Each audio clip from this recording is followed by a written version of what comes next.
Bon, alors, première question. Euh, Comment avez-vous commencé l'aïkido? Bah, je faisais de l'escrime depuis l'âge de 5 ans. J'en faisais beaucoup, mais au bout d'un certain temps, j'ai eu une déformation osseuse qui m'a forcé à arrêter. Je crois que c'était à l'âge de 14 ans.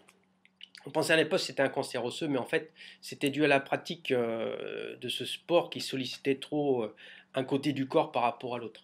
J'ai donc dû arrêter et faire beaucoup de rééducation. Après ça, il a fallu penser à un autre sport, autre chose.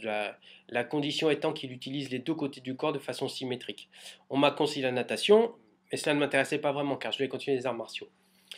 J'ai pensé faire du kendo, mais là aussi la pratique était assez unilatérale puisque une main était en avant de l'autre, comme ça, et les médecins ont refusé.